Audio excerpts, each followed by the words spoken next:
Muito bom dia. Está a começar mais um Percurso Alfa, o podcast que fala de assuntos que interligam as empresas, as pessoas e a mente. Como estava a dizer há pouco, depois de um pequeno interregno natalício, voltamos com mais um episódio e hoje com alguém ligado à área da educação. Hoje temos uma professora, Maria Amélia Ferreira, mais conhecida por Maria Mi. A Maria, para além de professora de português, está também, esteve sempre ligada à área do desenvolvimento pessoal e, nesse sentido, também criou uma associação, Organismo Vivo, com o intuito de promover atividades de bem-estar aos demais. Hoje vamos falar um tema que acho que será transversal a toda a gente, que são as crianças e o futuro delas. Ligado, como é óbvio, mais à educação, e neste podcast temos muito em mente o lado empresarial da sociedade, mas hoje vamos falar dos futuros empresários, das futuras empresas. A Maria lecionou numa escola chamada Escola da Ponte, bem conhecida por alguns, não tão conhecida por outros. E a escola em si é conhecida por um ensino diferente do tradicional, digamos assim. Para começar, Maria, mediante a sua visão e a sua experiência, como é que estamos a nível de educação no nosso país? Olha, eu antes queria só fazer uma pequena correção. Força. Em relação à Associação Organismo Vivo, Okay. porque na verdade não fui eu que criei a associação. A associação foi criada em 2007 e foi pelo Carlos, essencialmente, Ok. e por um grupo de amigos dele também. Então, eu entro na associação a partir de 2011, 2012, mais ou menos. Portanto, a minha entrada não é na altura, eu não sou cofundadora nem fundadora. Ou seja, aí teve mais a mão do Carlos. Eu fui um bocadinho arrastada, sim, para trazer também o outro lado à associação, que era mais cultural, juvenil, desportiva, e depois trazer, se calhar, mais este lado do desenvolvimento pessoal e Boa. é mais nesse sentido. Portanto, fazer esta pequena... Sim, claro que sim, Porque peço essa perdão, parte, Carlos, peço perdão porque realmente... Apesar de eu ser, de criar algumas coisas, Sim. se calhar muitas coisas, não fui eu a criadora da associação. Pronto, então, só deixar essa parte... Esse reparo. Sim. Pronto, e agora perdi-me um bocadinho na questão. Relativamente à educação, o que é que acha neste momento do panorama a nível da educação do nosso país? Pois, isso é uma pergunta assim um bocado abrangente, É. não é? O que é que eu acho? Acho um bocadinho aquilo que está à vista de toda a gente. Portanto, é senso comum que a educação não está bem, Pois. não é? E nós vemos isso nas notícias e pronto, o ano passado foi um ano polémico em termos de greves. Este ano aparentemente está mais calmo, mas não tanto, não é? Pronto, de uma maneira geral, eu diria que a educação não está bem, não é? Pronto, isso é aquilo que nós vemos Claro. a nível geral. Porquê é que não está bem? Aí são outras questões mais específicas, não é?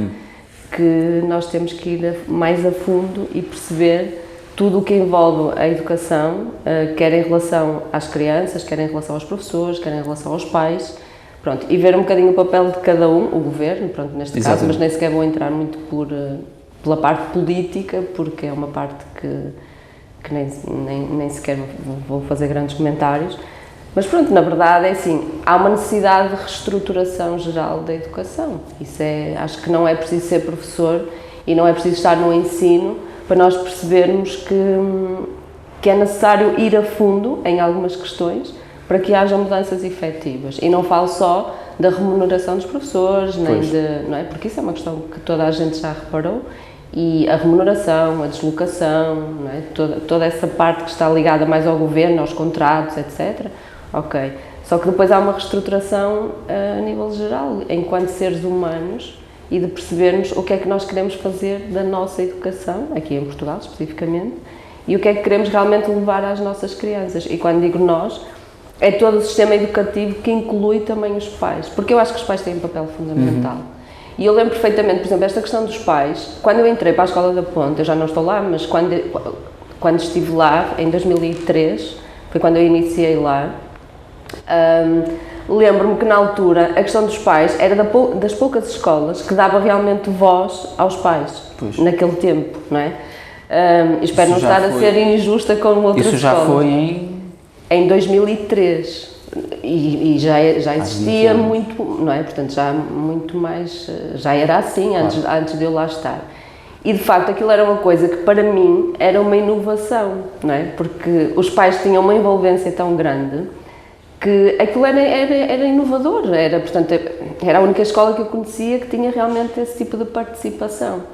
E na altura, ainda muito nova também, e com alguma falta de experiência na escola e na educação, eu até achava aquilo um bocadinho estranho, e confesso. E também sei que colegas meus que trabalhavam noutras escolas diziam, nem pensar, os pais meterem aqui opinião, e não, pronto, havia muito este... Não é? Ou seja, saía um pouco fora Sim, do que os pais tinham realmente uma participação muito, muito grande em tudo, nomeadamente em decisões, não é? Em algumas decisões, não necessariamente Claro, pedagógicas, sim. mas em muitas decisões da dinâmica da escola. Mas também tínhamos muito apoio por parte deles quando precisávamos, e isso era muito bom, porque sempre que nós, professores, precisávamos de algum apoio, até mesmo com a tutela, com o governo, os pais estavam lá. Então, eu dizia que isso até me fazia confusão às vezes, não é? Porque achava que podia ser demais, porque realmente tinha aquele conceito criado, não é? A crença de que, ok, noutras escolas não acontece, portanto isto não é normal, não é?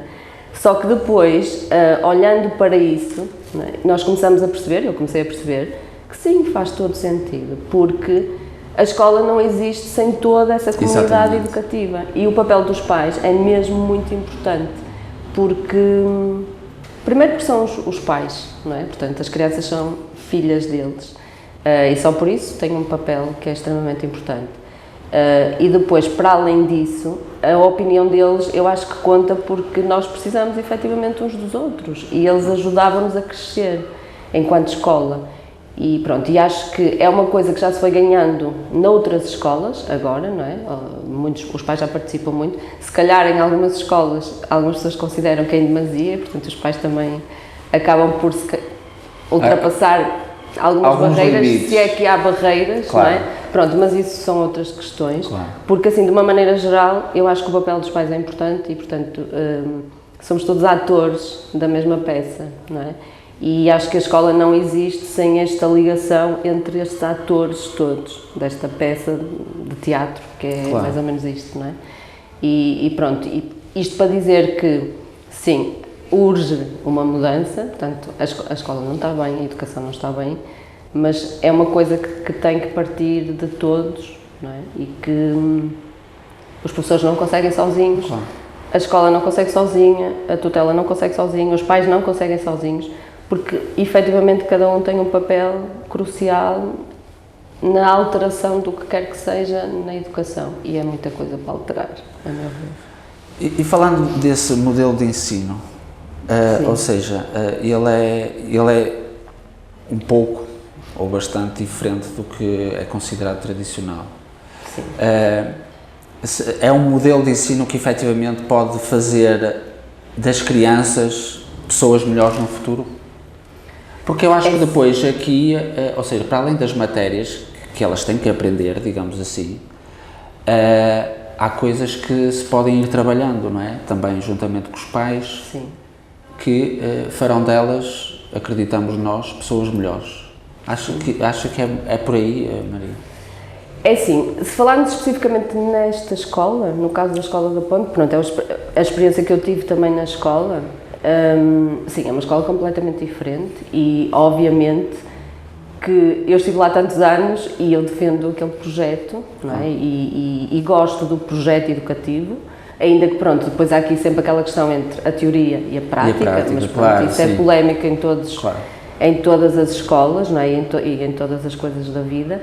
Mas sim, o projeto em si é um projeto diferente, é um projeto que tem uma ideologia que se marca pela diferença desde há muitos anos, não é? E de facto lá, e eu digo sempre isto, Eu estive na Escola da Ponte muitos anos e tive muitos outros anos em outras escolas de ensino dito tradicional. E aquilo que eu digo é sempre, mesmo a Ponte, em algumas situações menos positivas, para mim é sempre melhor, e pronto, lá está, isto pode ser polémico, é a minha opinião, portanto, quem me está a ouvir e outros colegas e professores e diretores de escolas, peço desculpa, mas é a minha opinião. Por isso, para mim continua a ser melhor em muitas coisas, nomeadamente na questão das relações interpessoais, no relacionamento que se cria entre a equipa e os alunos, e em algumas coisas que nós trabalhamos com os alunos que nos permitem ir além dos programas. Exatamente. Muito além, porque nós conseguimos criar dinâmicas no dia-a-dia que vão muito além dos programas. E há muitas escolas agora, que não é só a Escola da Ponte, Sim. já há muitos anos para cá, já há muitas escolas que estão nesse caminho, e há escolas que eventualmente estarão até a fazer um trabalho melhor, claro, ou pelo menos diferente, e também neste caminho da diferenciação e da inclusão, acima de tudo, não é? Portanto, sim, para mim a Ponte é um exemplo, mas existem outros projetos que trabalham a criança como um todo, não é? E que não estão focados apenas na matéria. E nos currículos não é? e nas notas, que isso é outra questão para mim super polémica, e nas competências, e num programa que foi criado por pessoas que não é que não sabem, porque também não é isso, não é? Não é? Quem criou os programas são pessoas que têm competência científica para criar o que foi criado, mas a questão é, esses programas interessam efetivamente àquelas crianças? Não é? Nós olhamos para o que elas verdadeiramente querem e precisam de saber. Eu sou professora de português, de formação base, e eu costumo sempre dizer isto. Eu ensino crianças, ensinei a minha vida toda, por exemplo, gramática, e a gramática está cheia de conceitos que não fazem nenhum sentido para mim. Porque, é assim, eu tenho que lhes ensinar, por exemplo, em termos de gramática, as orações, orações subordinadas, relativas, restritivas. A criança tem que fixar isto. Depois eu digo-lhe mais outro nome a seguir deste género, mais outro deste género, mais... O que é que se interessa à criança? Pois. O que é que ela quer saber se aquilo é uma oração subordinada, se é uma oração coordenada? Isto são só termos, não é? Pois, sim. Se calhar aquela criança quer saber como aplicar aquilo na prática e nem precisa de saber aquele conceito, mas nós obrigamos a decorar aqueles conceitos, porque isso depois sai nos exames. Pronto, claro. Que é outra questão polémica para mim, não é? A questão dos exames, dos testes. Porque é que nós temos que avaliar uma criança por uma percentagem, não é? Porque é que temos que fazer um teste? Porque é que a sabedoria dela, ou as competências dela, ou a aquisição de conhecimentos tem que ser avaliada numa pauta, de 0 a 100, não é? Porquê? Não tem, necessariamente, não é? Porque no dia-a-dia, e na Ponte acontecia isso, os meus colegas que não estavam, por exemplo, que nunca trabalharam num sistema de ensino desse género, diziam, mas como é que tu avalias? Claro. Oh, gente, como é que eu avalio? Eu estou com a criança todos os dias, como é que eu avalio, não é? Como é que tu avalias? Só com base numa grelha, não é? Não, como é que eu avalio no dia-a-dia. E nesse caso, este tipo de escolas, elas permitem-nos também esta aproximação maior aos alunos. Porque, atenção, eu estou a dizer isto, mas os professores que estão numa escola também tradicional, eles sofrem muito. Eu acredito. Eles sofrem muito com tanta burocracia, sim, com tanta papelada, não é? E nós falámos, por exemplo, dos testes, mas que é uma coisa que eu não entendo, porque é que aquilo dá tanto trabalho, porque é que se passam horas e fins de semana, não é? Em trabalho extra laboral a corrigir testes, quando na realidade aquilo é uma métrica, não é? No fim. Então, porque é que realmente não deixam de fazer testes? Porque só nos sobrecarregam, não é? E na essência depois aquilo não nos traz grande coisa. Há muitas formas de nós avaliarmos os alunos e, portanto, não tem que ser pelas notas, não tem que ser pelos testes. Nesse aspecto, estas escolas, e pronto, no caso da Escola da Ponte, ela tem essas que para mim são mais valias. Nós conseguimos ter um contacto mais próximo com o aluno, nós conseguimos chegar mais ao aluno, nós conseguimos perceber o que é que o aluno gosta e o que é que não gosta, nós conseguimos chegar também à parte mais, muitas vezes somos quase que conselheiros e psicólogos e mães e pais, não é? E quantos alunos já me chamaram mãe ao longo da vida? Até já me chamaram avó. Montes deles enganam-se. Oh, avó! Ah, professora, desculpe. Porque até há esta proximidade, não é? Eles conseguem ter esta vontade, quase, não é? Que eles veem-nos realmente dessa forma, porque nesse contexto escolar nós conseguimos ter essa relação. Não quer dizer que numa escola não hajam professores que também não fazem isto, porque sim, eu acho que fazem, mas é mais difícil. Exatamente, sim, é mais difícil por várias razões. Primeiro porque alguns não estão disponíveis, porque só vão lá e vão ter aquela aula e ok, pronto. Mas depois há os disponíveis e há professores que estão realmente também, que trabalham muito e que fazem com que as coisas sejam diferentes.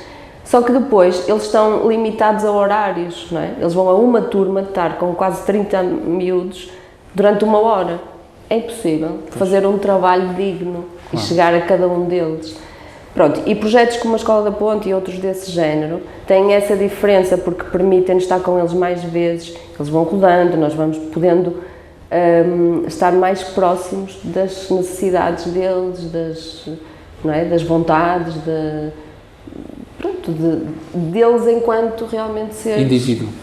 Sim, sim, porque eu acredito exatamente nisso, não é? Cada um dos miúdos que nós temos à nossa frente é um ser único, não é? Uhum. É um ser individual, é um ser irrepetível, não há igual, não há outro igual àquele. E nós temos que ser capazes também de entender essas particularidades.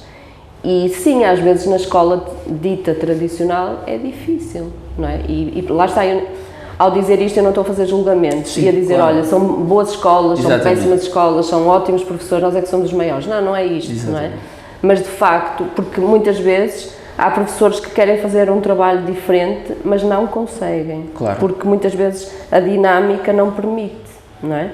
E depois há outros que se esforçam muito e vão conseguindo, e que já vão levando coisas diferentes às escolas, tipo yoga, meditação. Exatamente. Pronto, isso já permite também trabalhar algumas coisas com os miúdos que não seja só o lado académico, não é? Que seja também um lado mais emocional. E pronto, já há muita gente a fazer isso, não é? Mas há um caminho muito, muito, muito longo ainda a ser percorrido.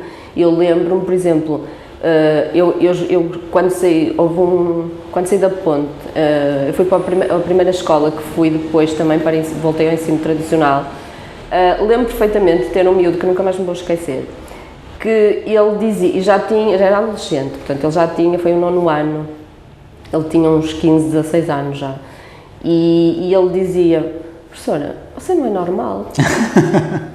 Dizia, João, então como assim? Professora, não é normal? Então chega aqui, em vez de dar a matéria, põe-nos a ouvir uma música no início da aula. Depois, a meio da aula, é capaz de dizer, olha, vamos fazer um ritual de poesia. E eu dizia, pronto, e isso não é normal, João? Não, professora, ninguém faz isso.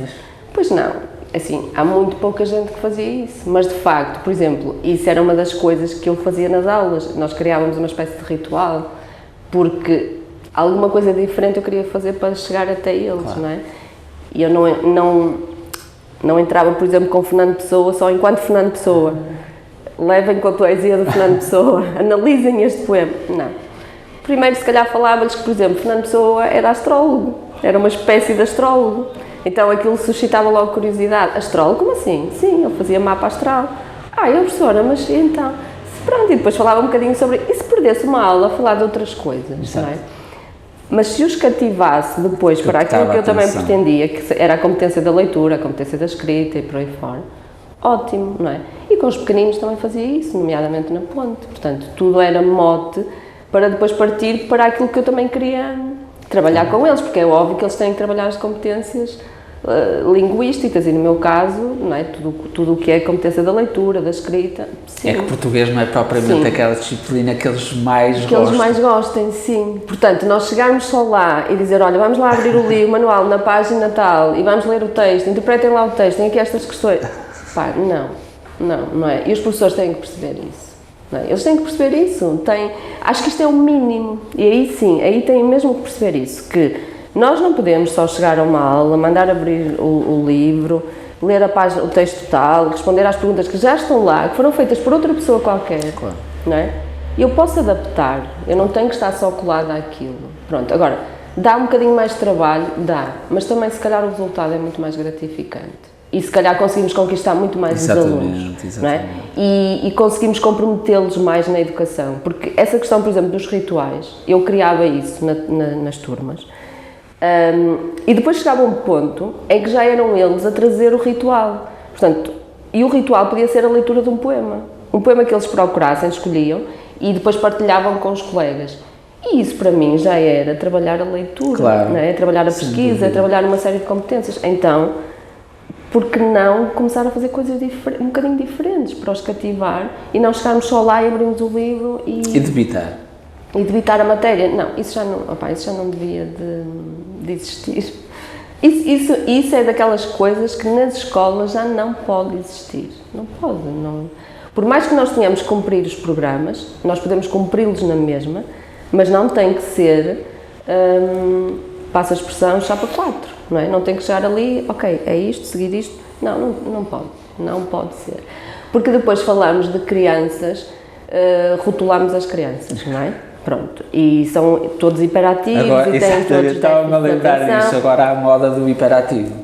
Não sei se é moda. Já nem é agora. Sim, de facto, há crianças que têm déficit de atenção e que têm essas questões, pronto, mas isso acaba por ser, nós rotulamos, não é? Quando na verdade, o que é que acontece? Para mim é uma coisa muito simples. Nós temos uma criança, chegamos à sala, não é? A criança está inquieta, não para quieta, está a distrair o colega, está a tirar com as canetas, está não sei o quê. Porquê? Porque eventualmente a criança está completamente desmotivada por estar ali. Ninguém perguntou àquela criança se ela queria ouvir aquilo naquele momento. Claro que as pessoas dizem, mas agora eu vou estar a ouvir o que cada um, vou estar agora a fazer o que cada um quer. E depois já há aquela questão, são crianças, não têm que querer. Sim, não tem que querer, exatamente. Isto tem que ser exatamente desconstruído, não é? Sim, são crianças e têm que querer, porque eles têm opiniões, eles têm emoções, eles têm sentimentos, eles têm curiosidades. Claro. E as curiosidades deles, muitas vezes, não passam por, e falo muito na questão mais do português, por ler aquele texto que foi escolhido por mim, ou criar um texto, por exemplo. Porque é que eles odeiam escrever textos? Porque nós dizemos, olha, vais escrever um texto sobre, vou ser simplista, vais escrever um texto sobre as tuas férias de Natal com a tua família. Mas a criança, se calhar, não quer falar sobre as férias de Natal, sobre a noite de Natal, as férias de Natal com a família, porque se calhar a criança até teve um Natal horrível. Pois. Ou então até quer e vai desabafar e também está tudo bem, mas se calhar não quer. Então porquê que eu não posso simplesmente deixar a criança escrever sobre o que é que lhe apetecer, não é? Ela vai trabalhar na mesma competência da escrita, não é? E vai trabalhar na mesma criatividade e toda essa parte. Vai trabalhar a ortografia, eu posso trabalhar tudo com eles, não é? E eu não tenho que condicionar sempre para a direção que eu acho que é melhor. Claro. Porque eu nem sei se é melhor. Então, no mínimo, variar. Sim, há diferentes tipos de texto. A criança deve saber o que é um texto de opinião, o que é uma notícia, ok. O que é outro texto, um texto narrativo, pronto, o que for, estou a falar de conceitos específicos. Mas eu não tenho que a fazer escrever só textos assim, eu posso deixá-la construir livremente. E depois acontece uma coisa oposta, que a meu ver também é um bocadinho grave, que é quando as crianças estão tão formatadas, por exemplo, até na construção de texto, que quando eu digo, escreve um texto livre, professora, mas e o tema? É livre. Pois. Não, mas fala sobre o que tu quiseres, e eles ficam bloqueados, claro. Porque aquilo não é estimulado no dia-a-dia. Então eles bloqueiam, mas eu vou agora falar sobre o que eu quiser.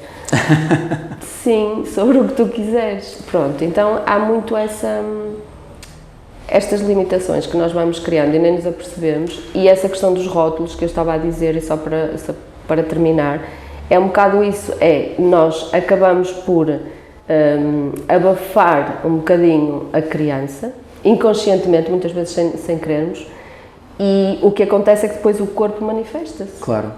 Porque se a criança não está a gostar, aquilo não lhe diz nada, a atenção dela não pode ser... Ela desaparece, basicamente, ao fim de uns minutos, a criança desliga. Claro. E como desliga, ela fica simplesmente a fazer coisas que a possam distrair. O corpo manifesta-se, porque ela não vai estar só assim durante 1 hora, não consegue, é impossível, não é? Pronto, eu lembro-me do meu filho, quando era mais pequeno, e os professores diziam, pá, ele tem tantas competências, mas depois é muito distraído, e ele podia tirar melhores notas, e eu, em casa, não estimulava isso, não é? Eu não dizia que quero que tires 100%, quero que tires 90%, quero que tires... Eu nunca lhe disse isto, desta forma, não é? Então, aquilo era estranho, mas o feedback que eu recebia dos diretores de turma dele eram sempre estes. Tem muitas competências, mas é muito distraído, podia tirar melhores notas, mas não tira porque é distraído. E depois eu conversava com ele. E claro que ele dava-me esse feedback, dizia-me, não aguento estar ali, não consigo ouvir mais, chega a um ponto, eu vejo uma pinta no teto, e eu olho para a pinta e fico só ali a olhar, distraído. E eu pensei, pois, ok, não é? Porque é impossível. Nós adultos vamos assistir a uma palestra, por exemplo, e chega a um ponto nós desligamos. Sim. Quando vamos a ver já vai... E nós somos adultos, claro que nós não começamos a tirar coisas ao colega, não começamos pronto, ficamos só ali, mas agora pegamos no telemóvel, se calhar, disfarçadamente, não é? O palestrante está ali a falar, é igual. Não é? Agora imaginemos isto numa criança que nem sequer controla depois os movimentos e tudo isso.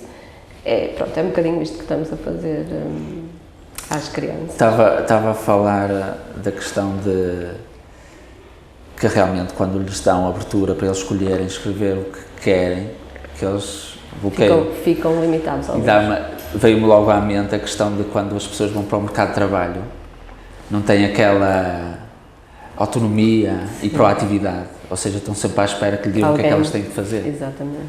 Sim. E isso, ou seja, eu acredito que não é, são padrões que as crianças, adolescentes e depois adultos vão repetindo ao longo e depois aquilo, não é? Sim. Quando há um bocado falávamos deste tipo de ensino, ser diferente das outras escolas, não é? Digamos assim, em que é que podia ser melhor, uma das coisas que eu acho que e quando eu cheguei a essa escola, na altura percebi, não é, entrei em todo um sistema educativo diferente, eu percebi que havia ali seguramente uma coisa que era inquestionável, que era o à vontade com que as crianças saíam dali, a maioria delas, claro que depois há sempre crianças que são mais tímidas, pronto, isso faz parte de cada um de nós, não é? Mas a maioria saía com bagagem para, no futuro, conseguir, por exemplo, falar em público, com mais à vontade. Saía com alguma bagagem para poder, por exemplo, entrar num debate. A maioria ali conseguia depois ter essa... Porquê? Porque aquilo trabalhava-se diariamente. Claro. Os miúdos diariamente tinham debates, diariamente eles tinham a questão da Assembleia, não é? Onde eles debatiam os problemas deles, eles expunham-se. Eles estavam habituados a contactar com muitos adultos de fora que vinham, não é, apresentar a escola e tudo isso. Portanto, tudo isso dava-lhes uma bagagem que depois futuramente, e tinha alguns miúdos lá que nós brincávamos e político, político, porque de facto alguns eles conseguiam ganhar ali um traquejo. Sim, uma coisa, pronto, e a esse nível, por exemplo, para mim, é uma questão muito diferenciadora, sim. É uma das grandes questões que eu acho que esse tipo de ensino, por exemplo, promove e que em termos sociais, não é? E pegando na questão de o futuro adulto, acho que sim, acho que isso lhes traz já uma bagagem muito... Completamente. Sim, para um futuro até meio empresarial. Exatamente, sim, sem dúvida. Na vida, no geral, pronto, acaba por ser uma bagagem muito...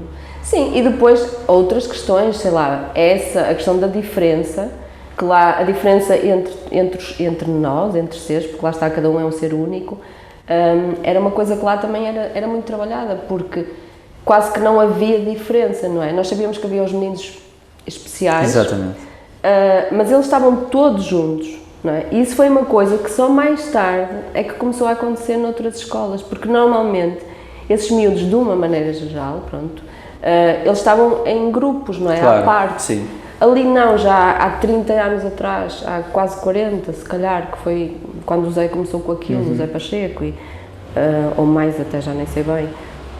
E isso sempre aconteceu, portanto, a inclusão naquele tipo de ensino foi uma coisa que sempre existiu, não é? E eu acho que isso em termos sociais também é uma mais-valia muito grande, porque futuramente, e pegando até na questão empresarial, que é uma área que não é, que eu estou à margem, mas mesmo até nessa questão, não é? Porque não a inclusão, não é? Claro. No meio empresarial. Porque não, isso nem, para mim nem é uma não questão, não é? E lá ele já aprendia também a lidar com isso e a ter essa... Era algo normal. Sim, que na verdade é o que é, não é? Exatamente. Pronto, então sim, há uma série de mais-valias que eles adquirem, pronto, estando assim num sistema... Há pouco falou também da questão de, em já algumas escolas, alguns professores conseguem trazer algo diferente à escola, como o yoga, a meditação. Hoje em dia fala-se muito da gestão emocional. Sim. Não é?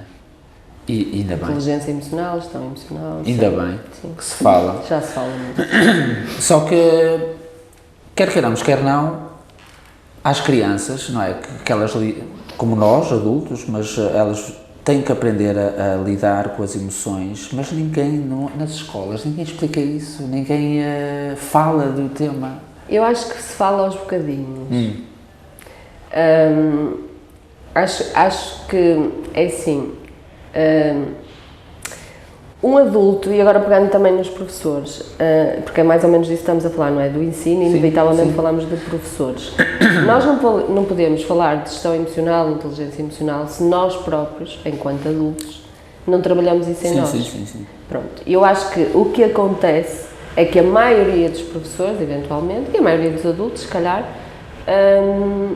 é algo que ainda não está propriamente a trabalhar em si de uma forma, pelo menos, consistente, não é? Então também não é possível nós trabalharmos isto com as crianças se nós não trabalhamos em nós. Dúvida. Agora, eu acredito que é um caminho que se está a fazer e que há muita gente já, pelo menos, que se preocupa com isso, o que já é um caminho enorme, não é? Portanto, mesmo que na prática ainda não aconteça muita coisa, já há muita gente que, e falando se calhar dos professores especificamente, que se importam e que já fazem um esforço para procurar informação sobre isso e para levar isso até aos adultos. Agora, eu acredito que também é um processo longo, porque nós somos adultos que muitos de nós fomos sendo castrados nas nossas emoções, não é? Então, também não é uma área fácil de nós falarmos, porque também nós próprios não temos ferramentas. A meu ver, isso era uma das questões que, assim, aí podíamos falar em disciplinas. Para mim, há disciplinas que deviam ser obrigatórias no ensino agora, não é? Pois. A meditação é uma delas. Para mim, é uma delas. A questão da inteligência emocional e das emoções é outra.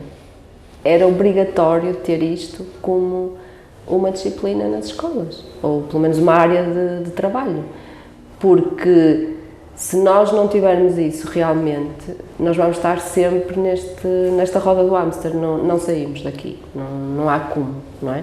Porque nós somos seres humanos e somos seres emocionais, claro. E temos que trabalhar este lado, e se nós não tivermos isto, pronto, vamos continuar exatamente como estamos, porque foi o que eu disse, há escolas que já têm meditação, há escolas que já têm o yoga, por exemplo, há escolas que já têm sessões onde se trabalha a gestão emocional e tudo o que está mais relacionado com as emoções, mas não é de uma forma sistemática e não existe em todas as escolas.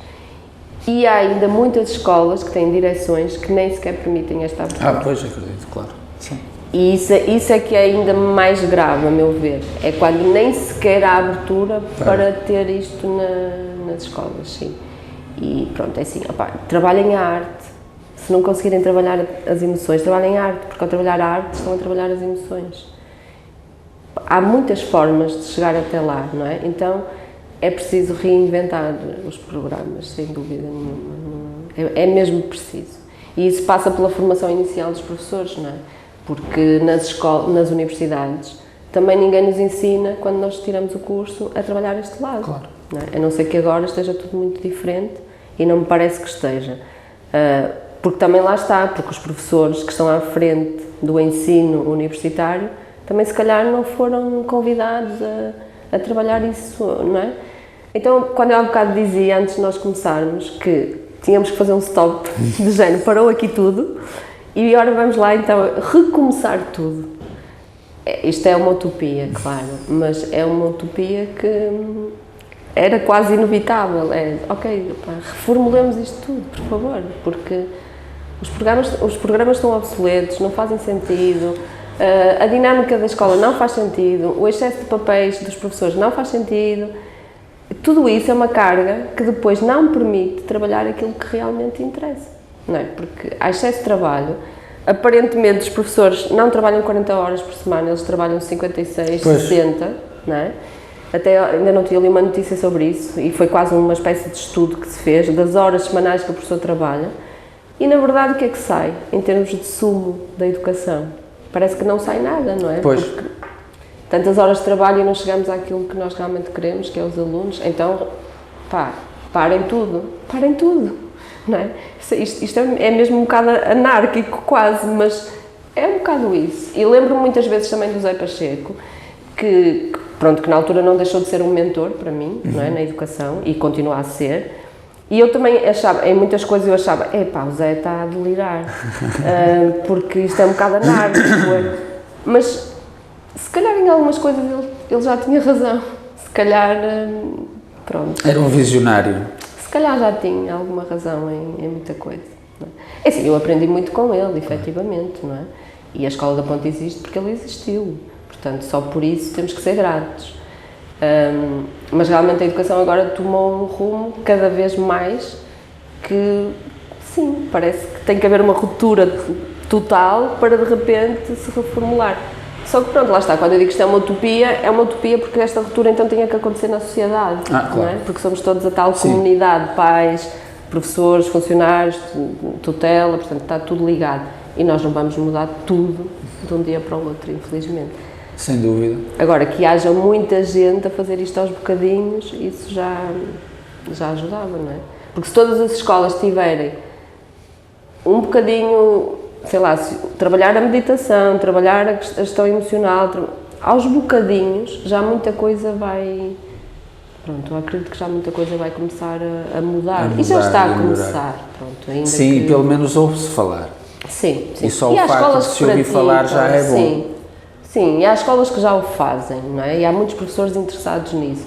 E eu vejo, por exemplo, nas formações que dou, tenho muitos professores, como é óbvio. E então é uma das coisas que nós falamos muitas vezes. E eu vejo essas professoras, essencialmente mulheres, preocupadas em levar estas ferramentas até de desenvolvimento pessoal que nós falamos nas formações para as salas de aula. E levam mesmo. E trabalham isso com os miúdos. Só que, sim, no universo, se calhar, de 100 professores numa escola, se calhar há 3 ou 4 que fazem isso. Então o caminho é muito longo ainda, não é? Mas ele já está a ser trilhado. Claro. Sim, já acontece. E outra coisa que de vez em quando, agora puxando aqui um pouco à questão empresarial, não é? Porque quer queiramos, quer não, no meio das empresas, e não só, mas pronto, ou seja, onde se gera o dinheiro. Sim. E nós, por exemplo, mais não fosse na faculdade, ou seja, as escolas preparam pessoas para um dia trabalharem. Só que uma questão que nunca se fala é do dinheiro. Isso às vezes é uma questão tabu. Ninguém ensina ou como é que, ou seja, o dinheiro, ninguém fala do dinheiro, parece que é algo de mau, parece que é algo... ou seja, começar desde criança, por exemplo, a gestão do dinheiro, como fazer a gestão, como não fazer a gestão, isso é algo que ninguém fala. Sim. Depois as pessoas vão para o mundo do trabalho, têm que trabalhar para sobreviver, para viver o dia-a-dia, com aquele salário. Algumas pessoas também, por causa das necessidades emocionais delas, gastam mais do que o que devem. Sim. Ou seja, isto acaba tudo por se complementar, uma coisa à outra. Também é outra coisa que não existe nas escolas e que eventualmente poderia, pronto, ou existe aos bocadinhos. Eu se calhar em algumas coisas estou a usar as frases muito do não, pronto, se calhar este não é um não, existe um bocadinho, vai existindo, não é? Vai existindo. A educação financeira.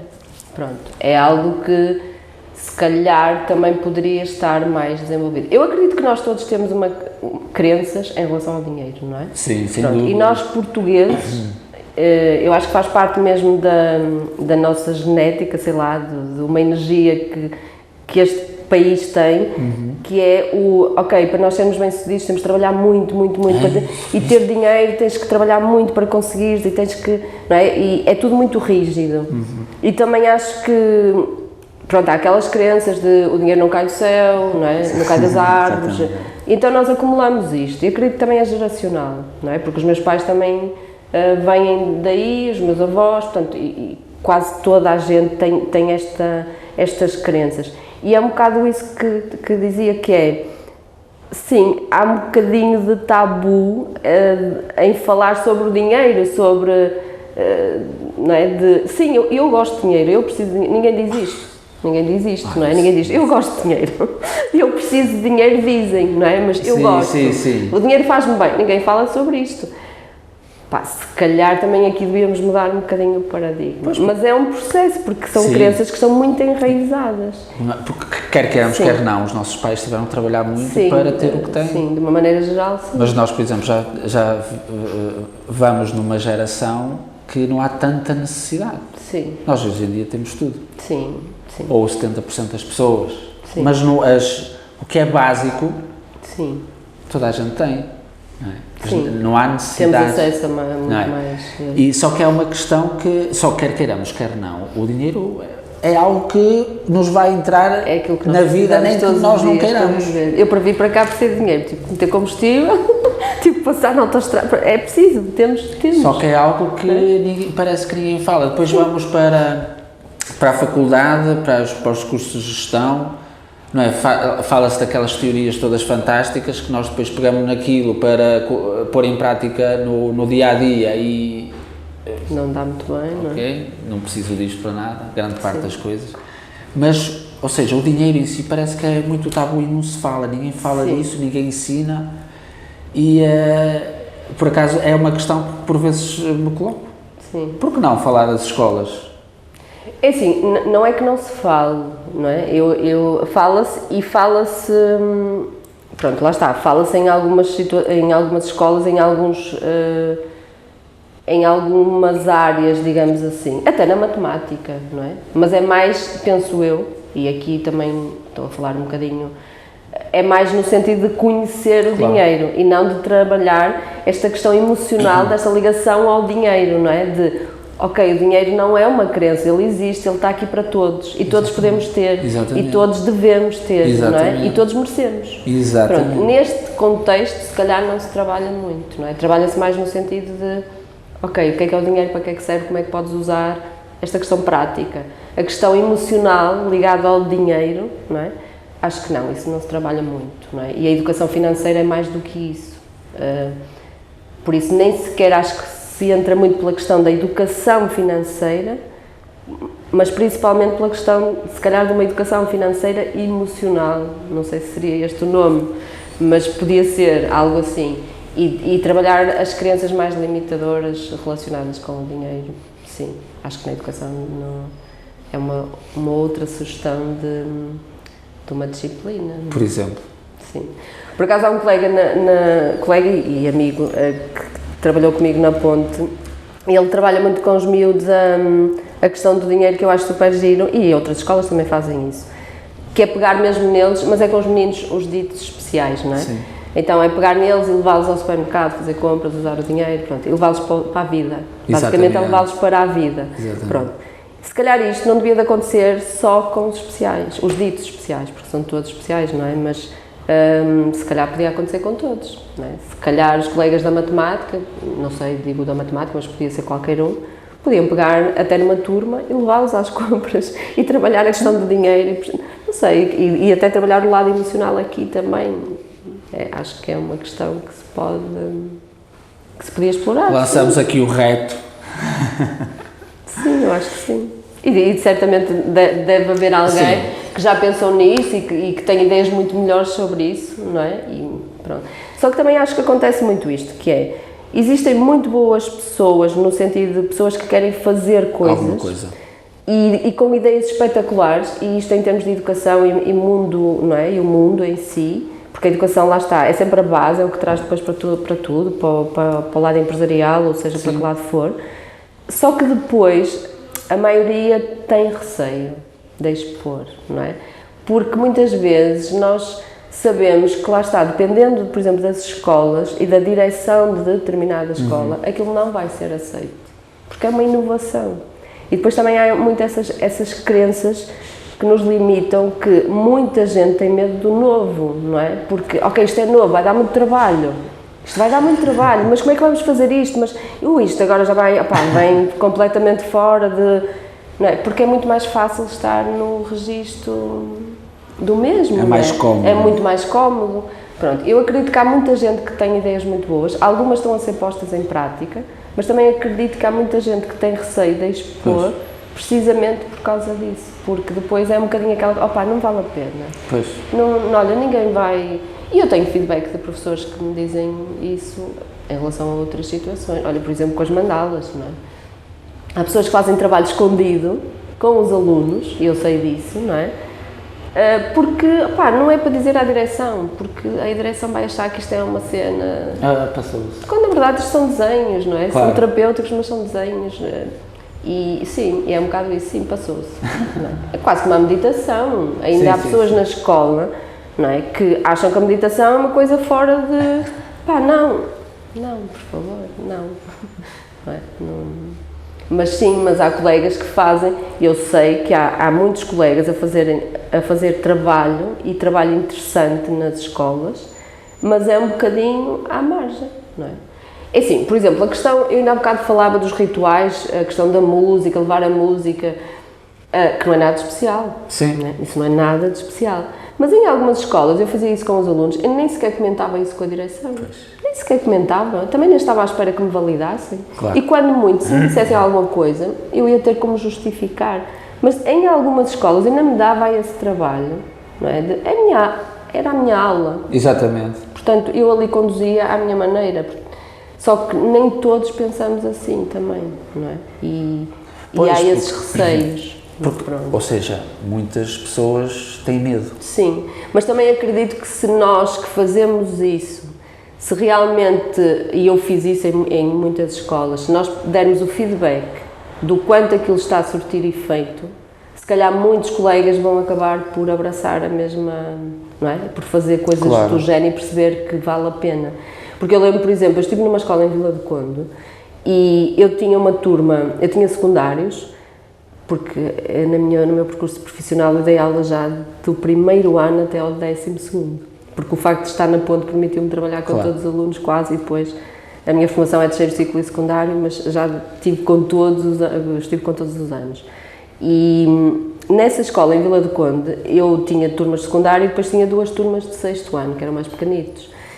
E com esses miúdos não havia uma aula em que eles não tivessem, por exemplo, a ler ou fazer algum trabalho escrito ou assim, que eu punha música normalmente.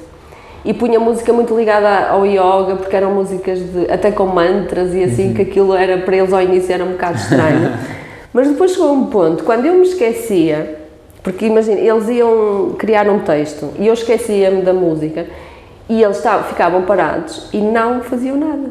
Ficavam só assim. E eu, eles... musiquinha. E era espetacular. Portanto, os miúdos gostam também que sejam coisas diferentes. E eles ficavam em silêncio. Eles não me chateavam, porque aquela coisa comportamental, não, eles gostavam daquilo. Eles gostavam de criar daquela forma, de estudar daquela forma. Então, naqueles momentos em que eles estavam a fazer algum trabalho mais prático, eles ouviam música e estavam em silêncio. E ninguém chateava ninguém. Portanto, é também perceber que nós podemos fazer diferente. E os miúdos aceitam também coisas diferentes. Sim. E isso vai-nos trazer, se calhar até para nós professores, traz-nos mais conforto, porque vamos ter menos problemas comportamentais, menos chatices, digamos assim, na sala de aula.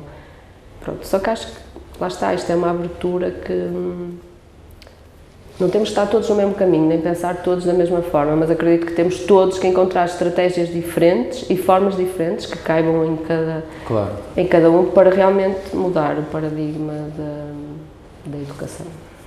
Pois. Disso não tenho dúvidas.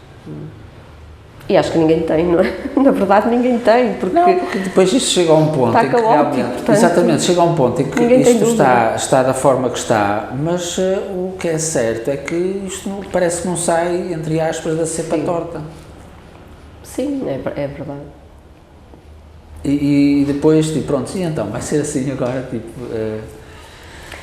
Pois, é assim, eu tenho sempre esperança, mas ando já a dizer isto há 20 anos, não é? Eu tenho sempre esperança que as coisas vão mudar e elas vão mudando e é assim, e vai-se fazendo... Aos pouquinhos. Sim, e fazem-se coisas interessantes, não é? Porque de repente também parece que nada de bom acontece na educação. Pois, isso não é verdade. Porque o que é mau... Isso sobressai sempre, não é? Porque nós agarramos Aquilo sempre... que é bom. Certo. Se ouvir de Sim. vez em quando longe a Sim, longe, sim. muito longe...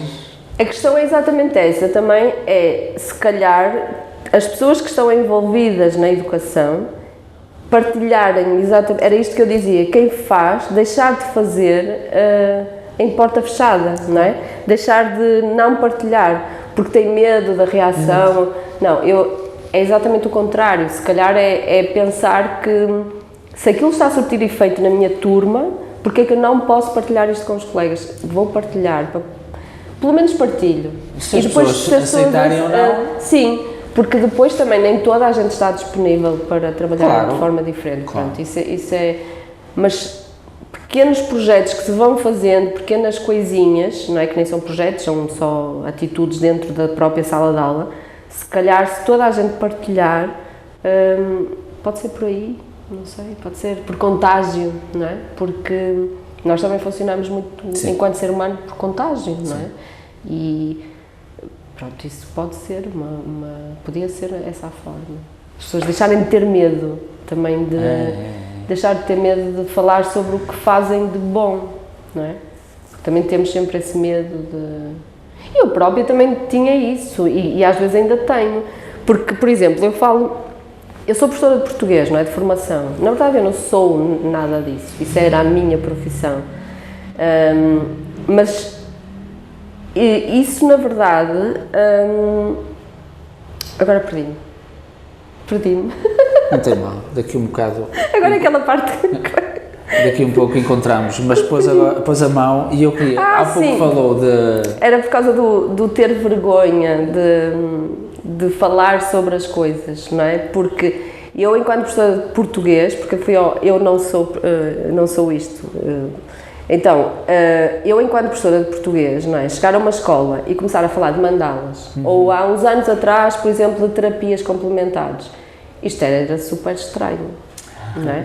Nós andávamos, eu lembro-me, não é, de estar lá no meio, na sala dos professores, e, por exemplo, lembro de uma situação de eu estar no meu computador, assim num cantinho, e estava a ver umas coisas sobre Reiki na altura, e uma colega vir, assim muito subtilmente, e dizer, tu também gostas de Reiki.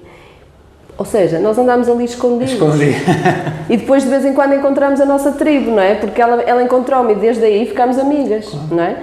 E isto acontece muito. E eu própria muitas vezes tinha vergonha, entre aspas, não é vergonha, mas pronto, havia aquela questão de, ok, mas eu vou agora falar sobre mandalas, sobre mandala terapia, sobre os efeitos terapêuticos das mandalas nos alunos, mas como assim? Ou mesmo de Reiki, então isto não deixa de ser um bocadinho estranho, porque nem toda a gente... Sai fora da caixa, e principalmente há 20 anos atrás, não é? Ainda pior. Então nesta altura isso era completamente, pronto, era assim algo... Felizmente agora menos, não é? Mas ainda há muita... Ou seja, toda a gente falava a mesma língua? Não era toda a gente, Andava toda a gente escondida, havia algumas pessoas, sim. E um dia encontrou-se todos. E um dia, sim, é um bocado. E se calhar agora quando virmos isto é o que vai acontecer, não é? Se calhar há muita gente que nas mesmas escolas partilham das mesmas ideias, só que não se encontram. Exatamente. Não é? E que é um bocadinho isso que acontece, se calhar, no nosso dia-a-dia. Agora, cada um precisa de procurar a sua tribo, entre aspas. E por falar em mandalas, eu queria agora também que falasse um bocadinho do livro que escreveu há pouco tempo e que falasse também um pouco desse percurso da Maria das mandalas. Porque, quer queiramos, quer não, é algo interessante E acredito que tenha sido bastante interessante pegar nesse trabalho e, ou seja, aliar à educação, ou seja, à escola, às crianças, porque acredito que saia coisas muito interessantes. Sim, sim. Normalmente, assim, quando me pedem para falar sobre as mandalas, e eu penso, quando é que elas entraram na minha vida, eu não consigo saber. Não consigo saber. Foram entrando? Sim, eu sei que foi há mais de 20 anos, mas não sei muito bem, pronto, como é que apareceu. Sei que quando eu comecei a trabalhar, entre aspas, que não era trabalhar, mas a usar, pronto, as mandalas com crianças, isso eu sei, isso é muito claro, e foi na Escola da Ponte, não é? E foi precisamente com um aluno que era considerado hiperativo, não é? E foi por recomendação da mãe, que vinha com recomendação da psicóloga do aluno. Portanto, isto há 15 anos, pelo menos. E nessa altura, aquilo foi a reunião, portanto, foi a reunião de núcleo. E o colega, que era o tutor dele, disse, olha, mas a mãe, olhem, não é? Estávamos em reunião, e ela disse, a mãe queria que trabalhássemos mandalas com eles, porque a psicóloga diz que aquilo é muito bom para a concentração e para a atenção, e ela já faz em casa, mas era muito bom fazer aqui na escola e tal, mas eu não sei o que é. Pronto, e na altura eu e outra colega sabíamos o que é que era. E então eu disponibilizei-me, porque eu estava com o grupo desse aluno, e eu disse que fazia esse trabalho. Que pegava, que estava com ele e que... Então, todos os dias, antes de ele iniciar, ele fazia o plano do dia, na escola tem o plano do dia, não é? E depois, antes de iniciar o trabalho propriamente dito, ele pintava um bocadinho às vezes pintava uma inteira, outras vezes não, era como ele também sentisse. E pronto, e nós começamos a perceber, e eu especificamente que estava com ele, comecei a perceber que de facto ele era um aluno que não conseguia estar 5 minutos concentrado a fazer uma tarefa, aquilo não lhe dizia nada. E começámos a perceber que ele já conseguia estar mais tempo focado nas tarefas, portanto, aquilo realmente tinha um efeito ao nível da atenção e da concentração dele. Pronto, e foi aí esta é a parte que eu sei, assim, de uma forma mais específica, como é que entrou na minha vida com as crianças, não é? Como é que entrou na minha vida no geral, não sei, foi entrando e fui, pronto, ao ponto de... não havia livros, não havia... Pois. Na altura em que eu queria pesquisar sobre isto, era muito difícil, não havia... Em Portugal não havia livros, depois mais tarde começaram a haver livros só de desenhos, os livros que eles, pronto, que chamavam de arte-terapia, incluíam mandalas, mas não havia livros teóricos, assim, na FNAC, na Bertrand, não havia. Pronto, então eu fui fazendo uma auto-pesquisa pelo Google, pela internet, encontrei formadores no Peru, fiz formação com um peruano, encontrei no Brasil, fiz formação com uma brasileira, mandei vir fotocópias do Brasil, que foi super giro, porque era uma pessoa que trabalhava, era psicóloga também, ela trabalhava com mandalas e dava formação, mas já tinha falecido, e eu encontrei a página ou qualquer coisa, na altura não havia Zooms, não havia WhatsApps, não havia nada, não é?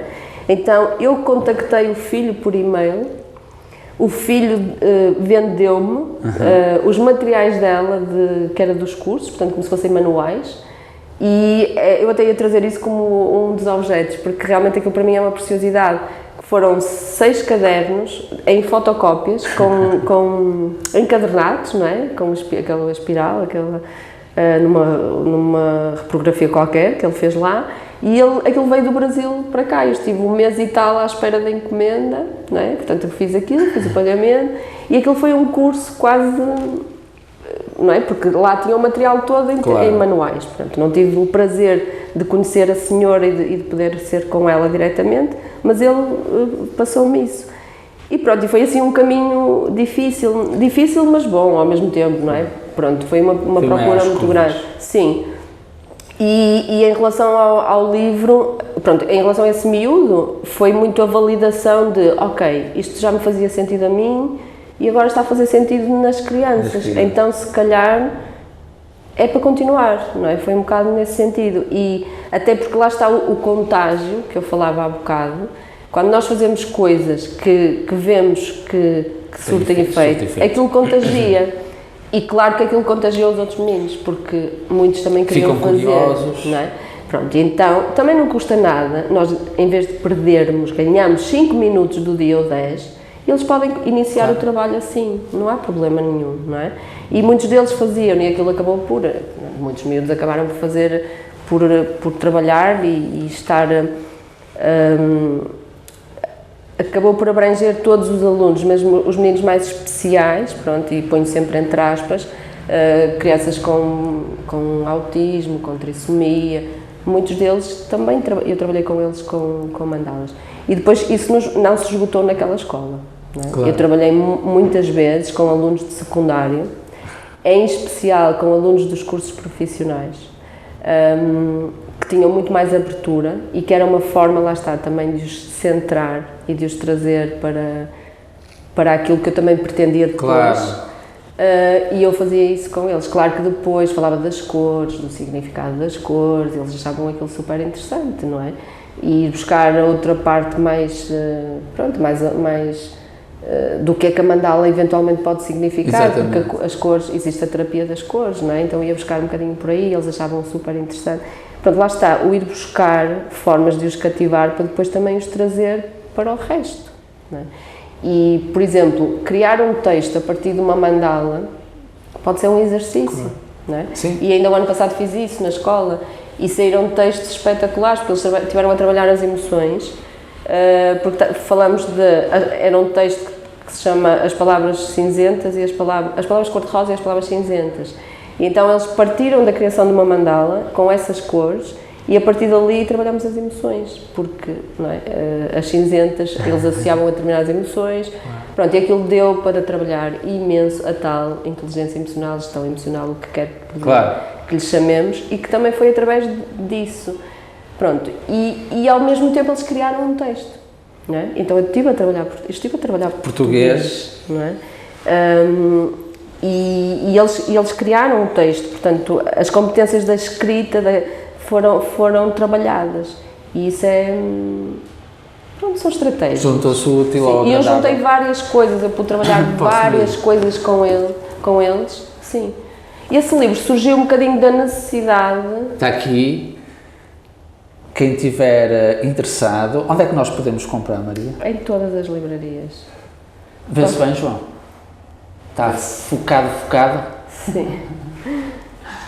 E o que é que nós podemos encontrar aqui, Maria? Esse livro, pronto, eu tive necessidade de fazer um livro que eu antes já tinha feito um para crianças e tinha feito outro também. E neste aqui eu decidi juntar várias coisas. Por um lado foi trazer um livro de mandalas, porque eu acho que realmente há muito pouca matéria nas livrarias sobre isto, pronto. Depois, por outro lado, foi aliar várias coisas, várias terapias, digamos assim, para que o livro funcione quase como autoterapia. Uhum. E pronto, o livro por acaso é giro porque eu encontro em várias secções das livrarias e quase nunca na seção que diz autoajuda. Quando na verdade eu acho que os livros são todos de autoajuda, claro, porque há um bocado de estigma também de isto é um livro de autoajuda, claro, como se fosse uma coisa que não vale nada. Há um bocado esta ideia, e eu acho que todos são de autoajuda, porque os livros a mim ajudam-me imenso e através deles eu estou a trabalhar sozinha, claro, portanto estou a autoajudar. Eu acho que todos são assim. Mas ele aparece até, por exemplo, na área às vezes da saúde e bem-estar, e que eu acho que tem muito a ver, até porque as mandalas elas são muito trabalhadas e para quem desconhece, quem trouxe as mandalas para o Ocidente foi um psiquiatra. As mandalas eram uma coisa que estava mais relacionada com os orientais, não é? Tibetanos, indianos, por aí. E a mandala, assim, enquanto desenho, ela veio para o Ocidente, basicamente, graças a um senhor que era suíço, psiquiatra, o Carl Gustav Jung, e foi trabalhada, portanto, as mandalas surgem, há uma exploração deste tema por ele, que trabalhou com ele próprio, portanto ele próprio que fazia desenhos de mandalas e foi a partir daí que ele começou a analisar os seus próprios desenhos, claro, também, e a perceber no quanto podia explorar aquele desenho de uma forma terapêutica com os pacientes dele, nomeadamente os de doenças mentais, não é? Claro. Que era especificamente com quem ele trabalhava. Então é graças a ele que eu considero que ele é o pai das mandalas, porque, pronto, é graças a ele que eu também cheguei às mandalas e outras pessoas também chegaram. E isto para dizer o quê? Isto não é uma coisinha que nós de repente inventámos, isto são desenhos e agora isto tem um efeito terapêutico e tal. Não, é muito para além disto, não é? Até porque no Oriente elas têm um cariz também muito sagrado, porque elas estão relacionadas com Deus, sim. Mas não vamos por aí. Pegando nesta parte mesmo do desenho, elas efetivamente trabalham esta questão da atenção, da criatividade, elas trabalham o foco, elas trabalham a criatividade, elas trabalham a atenção de uma maneira geral, porque nós conseguimos, com as mandalas, nós entramos numa espécie de meditação ativa. Então nós conseguimos estar, de alguma forma, a equilibrar o nosso próprio corpo, não é? Os nossos corpos físicos, mental, até energético, portanto, e elas surtem mesmo esse efeito, porque as pessoas quando experimentam, mesmo quem é avesso à pintura, criança, não, isso é para as crianças, e depois experimentam e no fim dizem, pois realmente eu senti-me super calma, sinto-me relaxada e até achava que não sabia pintar ou desenhar, mas olha, estou a gostar imenso do desenho, do que é que surgiu. Isto acontece muito, porque elas têm mesmo esse efeito relaxante.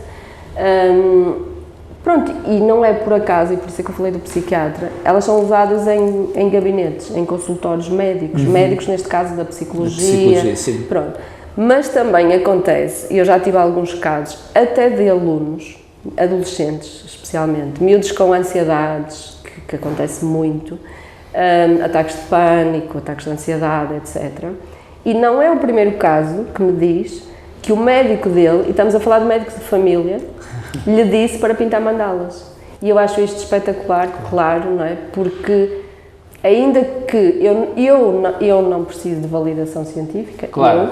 Mas nós sabemos que é importante a validação científica, exatamente. Não é? Então, nós termos médicos que também, não é, chegam a essa conclusão e psicólogos que usam as mandalas, é como eu digo, nas minhas formações, eu tenho muitos professores, mas tenho muitos psicólogos também.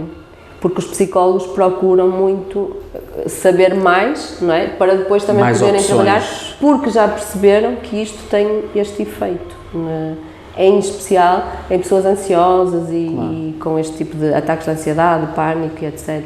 E nos miúdos, de uma forma geral. Por isso, pronto, este livro surge para trazer este tema mais, não é? Para que cada vez mais, porque acredito que seja uma das minhas, sei lá, missões, é trabalhar com isto, não é só ser professora, acho que é também dar a conhecer esta ferramenta, mas ao mesmo tempo eu quis misturar, então o livro não tem só a parte das mandalas, tem música, algumas delas são originais e foram criadas especificamente para o livro, tem meditações em áudio também, e outras que são escritas, que também foram criadas originalmente para o livro, e depois tem contos e histórias terapêuticas. E aí eu fui buscar um bocadinho também o lado do português, mas ao mesmo tempo pegando na literatura enquanto terapia. Porque acredito que os contos podem ser terapêuticos, as histórias podem ser terapêuticas. Então é um mix de várias coisas que estão num livro só, que não é só, pronto, de pintura nem de mandalas, mas todas essas ferramentas, digamos assim, são para ter esse efeito mais terapêutico em quem está a usar, porque a música é terapêutica, as histórias podem ser terapêuticas, a pintura é terapêutica. Então é mais nesse sentido, é o percorrer um caminho de autoconhecimento também, mas em que há uma parte mais terapêutica que nos permite realmente relaxar e parar. Que é o que falta muito. Sim, principalmente parar e ficar em silêncio. E as mandalas também permitem isso, porque eu posso só, não é, estar só eu com o som do lápis e mais nada. E é possível. E é o que nós mais precisamos. Não quer dizer que seja só com as mandalas, não é? Sim, mas é uma forma acredito que o silêncio é mesmo algo que nós quer queiramos, quer não, a sociedade está em um movimento tão grande que nos custa nós não damos imenso conta do que... Nós não damos conta. Nós nem damos conta, muitas vezes, de quem somos. Então, é mesmo preciso parar. E eu digo muitas vezes às pessoas que dizem a meditação, cada vez mais se fala, e as pessoas dizem, mas eu não consigo meditar, eu não consigo estar de olhos fechados, eu não consigo parar. Pronto, é natural, sim, porque realmente é um Não estamos processo, habituados porque a a nossa isso. mente está sempre em ação, em atividade, não é?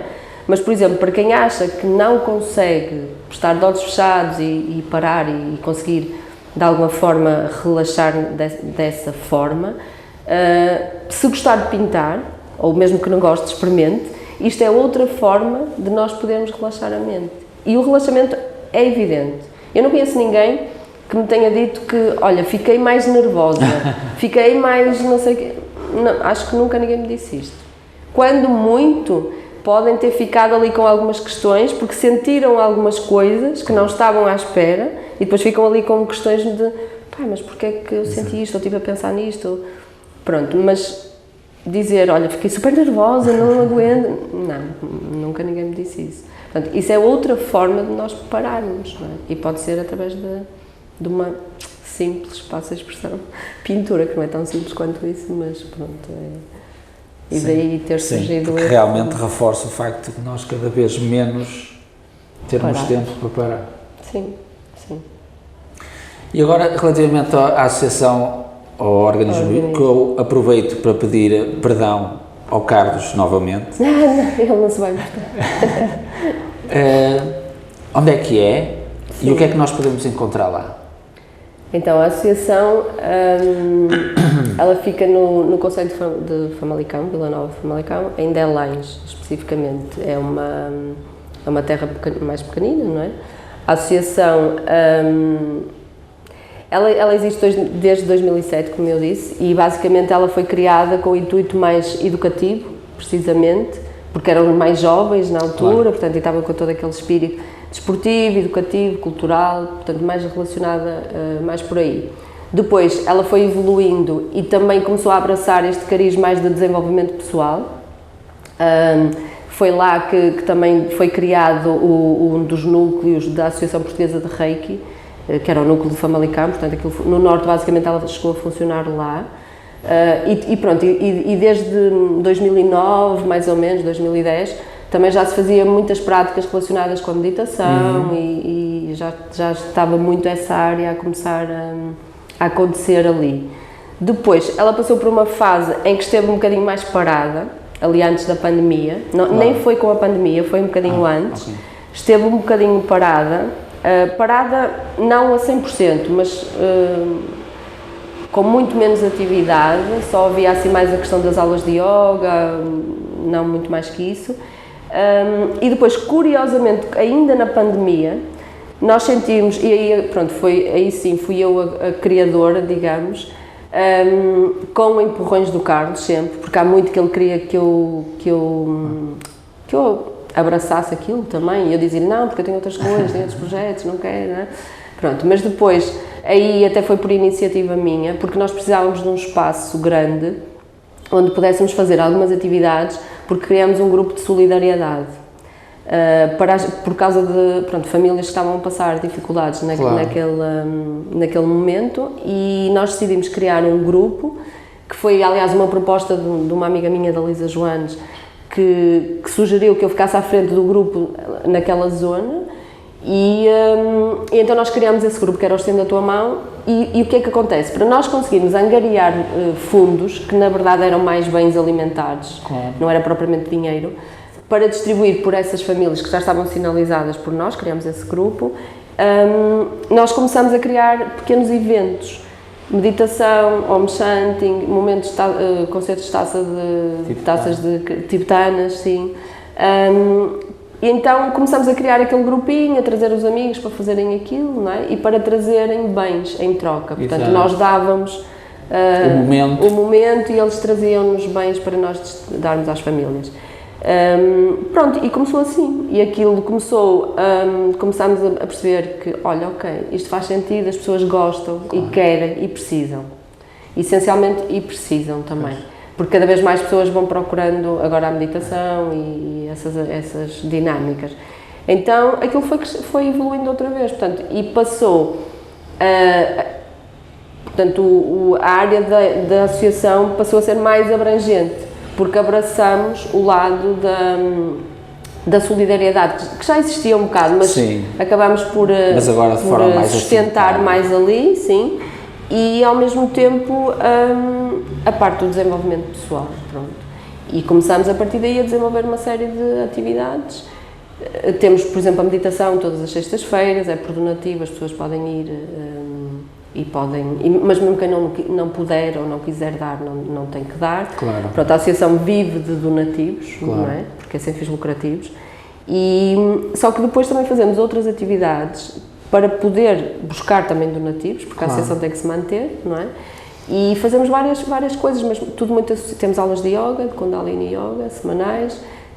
Agora estamos a trabalhar muito a área da saúde mental, quer através da meditação, mas também através da psicologia e até da hipnoterapia, porque temos consultas, temos rastreios gratuitos de psicologia e depois temos um lado também social aqui na parte da psicologia. Nós temos consultas pagas, à psicóloga, não é? Temos as pessoas que trabalham connosco, mas depois também temos um projeto que está em andamento para pessoas carenciadas e que precisem realmente de tratar a parte da saúde, que precisam de apoio, não é? Claro.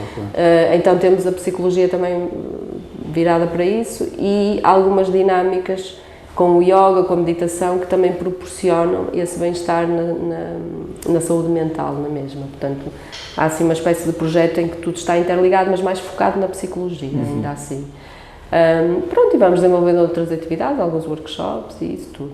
E depois temos duas coisas que eu considero, uma delas que eu considero que já é um sucesso, que vamos fazer a 3ª edição do Festival Imersões, que é um festival de saúde e bem-estar geral, que temos um dia inteiro de oferta com várias atividades, quer mais físicas, tipo yoga, pilates, etc.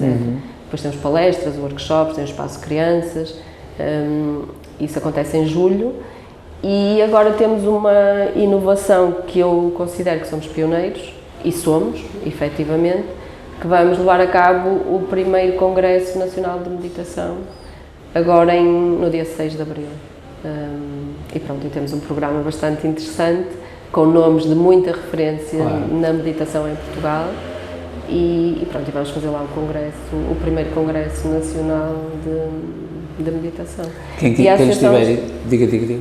Pronto, e é isso, eu não ia só concluir, a associação no fundo agora está muito virada para trabalhar esta área do desenvolvimento pessoal, com muitos projetos associados à parte da saúde mental, essencialmente, que nós achamos que se complementa, lá está, a psicologia complementa-se com as outras atividades, como o yoga, a meditação e etc. E quem quiser saber mais, podem pesquisar nas redes sociais? Sim. Facebook? Sim. A associação tem o Instagram, que é a mesma associação, organismovivo.associação, chama-se Organismo Vivo, e temos site também. Bom. Tem site, tem o Instagram e Facebook, sim. E agora queria que nos falasse também um pouco do objeto que trouxe, que efetivamente marca... Sim, pronto, este objeto eu escolhi por uma coisa muito simples, mas na verdade é a mais importante de todas da minha vida, que é o meu filho. Pronto, e isto é o coração que eu guardo religiosamente, que foi feito por ele quando ele era mais pequenino e estava na escola da Ponte, neste caso, falamos dessa escola, pronto.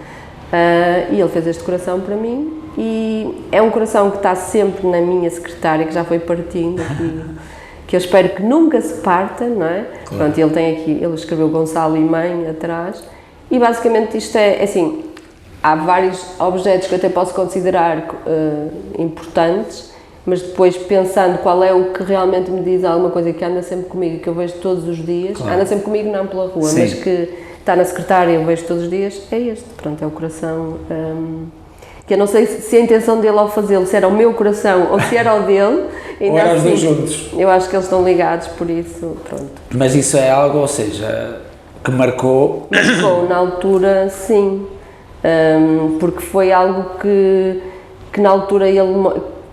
Que me ofereceu, foi ele que fez mesmo, com as mãos dele. Ele não tinha jeito nenhum, dizia ele, para tudo que fosse artes. Curiosamente agora está um bocadinho nessa área, não é bem artes, mas está ligado à arte, que é fotografia e cinema, sim, portanto é arte, não é? Mas na altura ele queixava sempre que ele detestava fazer tudo o que era trabalhos manuais. Sim, e este aqui ele fez orgulhosamente e achou que estava super giro e pronto, eu lembro perfeitamente, foi um momento marcante pela forma como foi entregue e sabendo que ele tinha mesmo muita dificuldade em fazer estas coisas, porque ele achava que ficava sempre tudo feio e ficava tudo horrível e que não sabia desenhar e pronto, e este foi um dos objetos que eu preservei sempre, porque há outras coisas que ele me ofereceu, por exemplo, estão numa gaveta ou numa caixinha, claro, estão lá, mas este não, este está sempre à vista, portanto ele tem mesmo assim um efeito diferente em mim. Ótimo. Sim.